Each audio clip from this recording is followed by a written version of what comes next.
It's baffling, isn't it, when a public figure's life comes to an unexpected end and the circumstances around it remain murky, even after many, many years. One such case that stands out is that of Natalie Wood, a revered Hollywood icon. She was most known for her role in the classic film West Side Story, and her death, at the young age of 43, still remains shrouded in uncertainty. Natalie was out on a yacht with her husband, Robert Wagner. He's been eyed suspiciously since she drowned back in 1981. The cause? Still unsolved.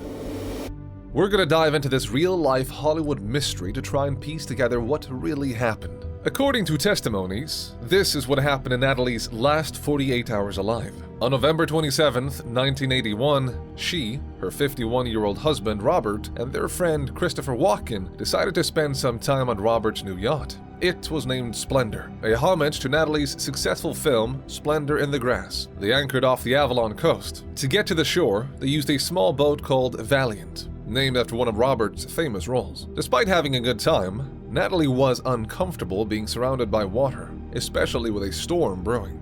I've always been terrified, still am, of water, dark water, sea water.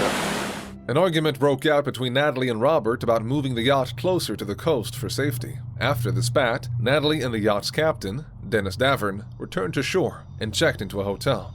The next day, Natalie, wanting to smooth things over, returned to the boat. Later, Natalie and Christopher Walken went for drinks on the island, with Robert joining them later. After returning to the yacht, the atmosphere became tense. 38-year-old Christopher discussed the importance of their careers, prompting Robert to accuse him of meddling in his marriage. Upset, Robert smashed a wine bottle on the table. Natalie left the room, cleaned herself up, and then disappeared. Her husband thought she had gone to bed. But when Robert finally decided to retire for the night, he went to his cabin expecting to find Natalie, but she was gone. He searched for her on the deck, but she was nowhere to be found. To his alarm, the small boat, the Valiant, was also missing. Now, Robert knew about Natalie's fear of water, so the idea of getting her onto the boat by herself, especially in the middle of the night, seemed unlikely. Panicked, Robert radioed the Coast Guard and then went to Doug's Harbor Reef hoping she might be there, but the place was closed. He searched the dock area but found no trace of the 43-year-old. It was around 1:30 in the morning on Sunday, November 29th, when Robert officially reported Natalie missing to the Coast Guard. Meanwhile, Captain Davern reached out to a harbor patrol, but despite their combined efforts, there were still no signs of the Hollywood star. As the night turned into early morning, the Coast Guard deployed helicopters to join the search. At about 5:30 a.m., they found the Valiant drifting past Blue Cavern Point. The boat's engine was off. The position of the oars and some scratches on the boat suggested that someone had tried to get on board. 2 hours later, the unthinkable happened. They found Natalie's body floating not far from where the Valiant was found. She had marks on her right arm, minor ones on her left wrist, her legs, left knee, and right ankle, as well as a blister on her left cheek. When her body was found, Natalie's wrist bracelet was missing, and she was in a nightgown. All of this implied that she had no plans to leave the Splendor herself. Robert and Christopher were still on the yacht when they got the devastating news. Robert, still in shock and denial, did not want to identify the body. He wanted the last memories of Natalie to be of her alive. So, Captain Davern took on the grim task. The news spread like wildfire. In a flash, Natalie's family, Hollywood, her fans, and the whole world were plunged into mourning. And then came the aftermath of the death. When Natalie's body was autopsied,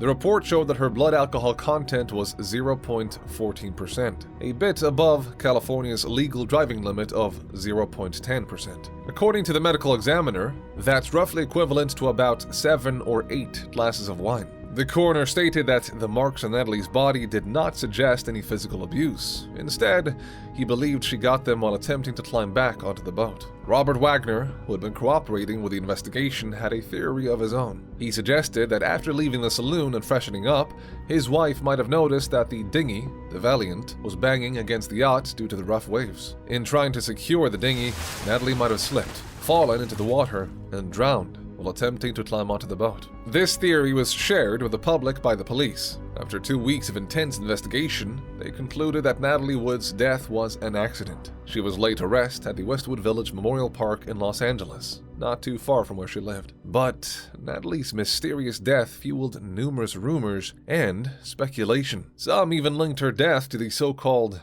curse of rebel without a cause, since she was the third member of the cast, after James Dean and Sal Mineo, to die under tragic circumstances. Years later, in 2009, a book called Goodbye Natalie, Goodbye Splendor was published. The book was written by the yacht's captain, Dennis Davern, and his friend Marty Ruley. In it, Davern made some shocking revelations. He claimed that Robert Wagner was responsible for Natalie's death, and that the couple had a massive argument on the night she disappeared. He also said her husband didn't immediately look for Natalie when she went missing from the yacht. But then, footage resurfaced from 1992 showing that the pair had only been trying to profit from Natalie's death. Then, in 2011, almost 30 years after the tragedy, the Los Angeles County Sheriff's Department decided to reopen the case. The investigation carried on for 2 years, and in 2013, they changed the cause of Natalie's death to drowning and other undetermined factors.